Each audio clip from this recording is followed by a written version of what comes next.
What's up guys, and welcome back to another episode of La Liga Career Mode. This is episode number 8. And we're starting today's stuff with Cadiz saying thanks for pushing me back into action at last. I definitely felt ready. It was the right decision, wasn't it? And I was like, bro, of course it was. We've had 3 clean sheets all season long, and you've been in the back line for all 3 of them. There's no doubt about it. This guy's been our best defender this year. And, you know, he's 26 years old. I don't think he's going to get much better than he is right now. But right now, if we are going to keep a clean sheet, it's Alejandro who needs to be part of our backline. We signed him from Rayo Vallecano in the summer as a decent sort of budget centre-half, if you will. And at 76 overall, there's no doubt about it. He's not the best, but he's certainly the most important defender in our backline right now. And on the back of the big win in the last game against Deportivo Alaves, huge pressure-relieving victory after 3 straight losses. We now travel to take on Cadiz in a huge game here. On the final day of La Liga season this year, Cadiz and Majorca both won to relegate Granada, so we know once again this is a team we'll be battling with to stay up this year. This was a huge game away from home, and heading into the game both teams knew the significance of it. Both teams felt as though a point would be a decent result, but a win would be huge to put pressure on the other, and 7.5 minutes into the game, the worst possible start. Great save by Luis Maximiano initially, but how many goals have we conceded from corners this year? It's unbelievable. It feels as though we've conceded about 33% of our goals from corners, primarily short corners which have worked into the box, but also here, Alvaro Negredo heads in the open for Cadiz, but somehow it went down as an own goal on Carlos Neiva. What? How? I mean, the ball basically crossed the line. It grazed Carlos Neiva's nose on its way in. It was already basically over the line. How is that an own goal? EA. Cadiz in front, though, for the first time in the game, courtesy of an own goal, apparently. But let's just call it Negredo's goal, because it was. But 16 minutes in, oh, man, this was hilarious, man. Luis Javier Suarez does it again. Man of the match in our win against Deportivo Alaves, with a brace and an assist, and scores our level. But you would have seen it for that moment there.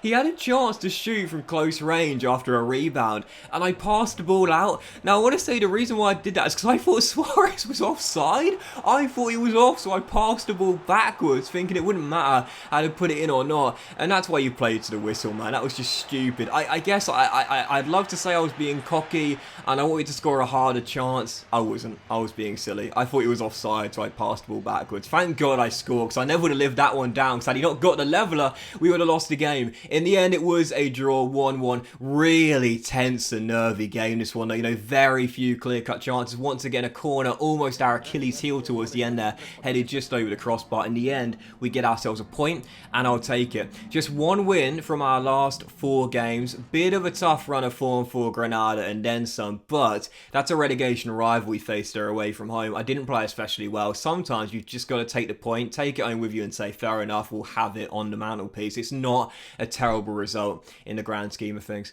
Still following the draw, as you can see, 2 players had deals that come at the end of the year and could leave on free transfers. Those are Montoro, who's been wearing a captain's armband for most of our games this year, 33 years old, not a bad CM, but down 2 ratings, we're looking to rebuild. I think it's best to let him go. There's no doubt about it. 77 overall is pretty decent, but come the end of next year, he's probably going to be like in the low 70s at 33 to 34 years old. I'm okay letting him go. And also Raba as well. Right mid, hasn't played this much this season, so I'm okay letting him go on a free transfer as well. So for our final game before the winter break here in La Liga, match day 18, huge one here at the Nuevo Estadio de los Camanas, taking on Majorca. Just like Cadiz, they won on the final day to relegate Granada in real life. So I guess you could say we were out for revenge in this game here. And just like a couple of games ago against Deportivo Alaves, I made a really fast start. I thought, right, okay, we're back home. Love playing in Andalusia. Really feel much more confident in front of the home fans.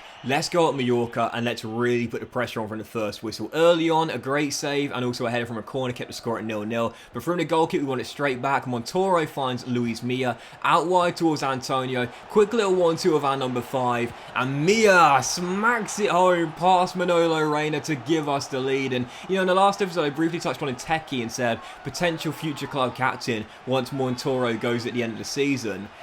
Maybe Milla. I don't know. It's a really tough one because at the moment, those are my 2 main options. And, of course, Luis Javier Suarez, probably our most influential player in the team as well. But I really like Ateki, but Luis Milla, third goal of the season. He's 27 years old, so a bit more experienced than our Cameroonian anchorman as well.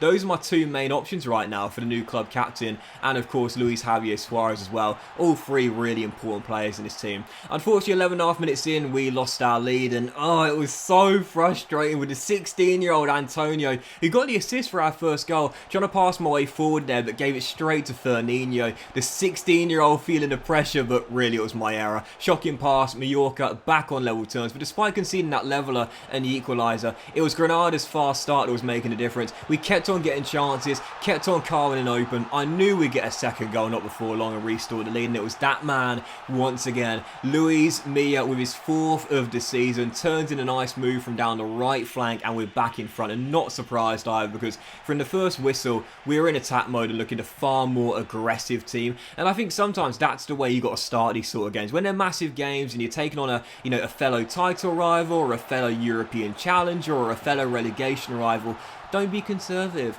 Go at them. Put the pressure on them. See what they're all about in the early stages. And if you put them under a lot of pressure early, try and build on that momentum. That's exactly what we did. We went from 2-1 up to 3-1 up. Darwin's, I think, third of the season now, smacking one into the far corner. Gave us a 2-goal cushion. And again, right from the first whistle in this game, I needed to win this one here against Majorca on the back of the draw against Cadiz, and just one win in our last 4 games. Majorca knew it was at stake for them though. They also really needed a point in this game because they know we'll be relegation rivals with him this season. Great stop by Maximiano here right before the break, kept us leading by 2. And to be fair to Majorca, whilst we have made a bright start, they also had some great chances. Fernandinho, who scored their leveller, almost got them back in the game right before the break. Another fabulous save by Luis Maximiano. And this, we won't have the worst defensive record in the division this year, but it's not because of our number 1. Yes, he's made a couple of gaffes, but for the most part, he is just so good as a shot stopper. Another great save there 10 minutes after the restart, and we still had a 2-goal cushion courtesy of our Portuguese number 1. And with 15 minutes to go,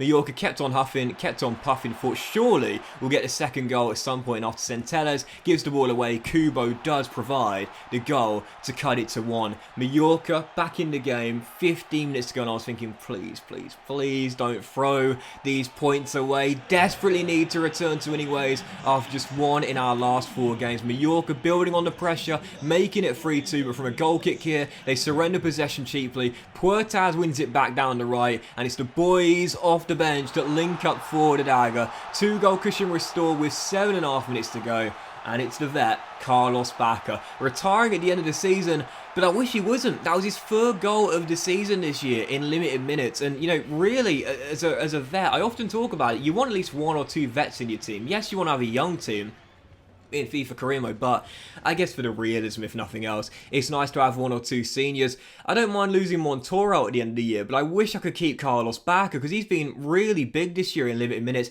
3rd goal of the season, wraps the points up, 4-2 Granada, and a big win there against a relegation rival, and a perfect way to close out December. After 3 straight losses, 3 straight games without a defeat, 2 wins in 3 and 7 points from 9, a great mini run from Granada right before the winter break, and with a game to go before the halfway stage. Barca top of the table, 1 point clear of Betis, and for Granada now, we've gone from being just above the drop zone and climbed up to 12th place. It's really congested though in La Liga, from 7th place all the way down to 14th. There's only 5 points separating all those places. It's been a really congested league table thus far, and that's why 1 game away for the halfway point. Yes, a nice little stretch of form, 7 points picked up from 9, but we're only 6 points off Real Vallecano in 18th place right now, taking absolutely nothing for granted whatsoever. Long way to go. Yes, nice little mini run, but still a lot of football left to be played. Still 1 game away from the halfway stage. So following up, I thought I'd show you the top scorer, assist and clean sheets charts right before the winter break. Karim Benzema and Aubameyang are the top 2 in La Liga right now. Not a surprise there. The experienced strikers currently leading the way for the top scorers in La Liga, but Luis Suarez not far behind. He's the dark horse for the Golden Boot this year, and he's not going to give up on the challenge, but of course our main objective is staying up. And we did see, as the January transfer window opens today, the very frustrating news that Arias has been recalled by Diego Simeone. And I was like, why? I don't understand. I mean, seriously, he's played the majority of our games this year as Barfia has gone to AZ Alkmaar on loan. Totally fine with that. 21-year-old centre-half needs some game time. He's going to develop and he should get it there in the Eredivisie. But I can't believe Arias has been recalled. Now, Collado makes sense because he's only played 2 games all season long. But Arias has been one of our regular starters this season. He's played as many games as Sugawara, our new Japanese international. I don't understand that, man. It's so frustrating. But again, I do get it's a common bug, and I hope in next year's FIFA EA work on that because, you know, right now Santiago Arias, 29 years old.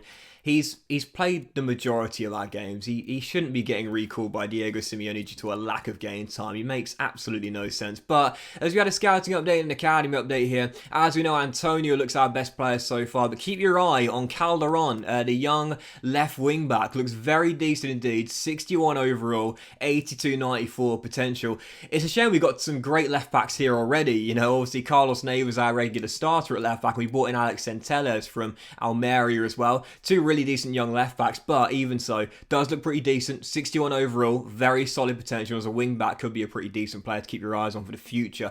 Still, as the transfer window has indeed opened, we've got around 2.5 to 2.75 million in our budget.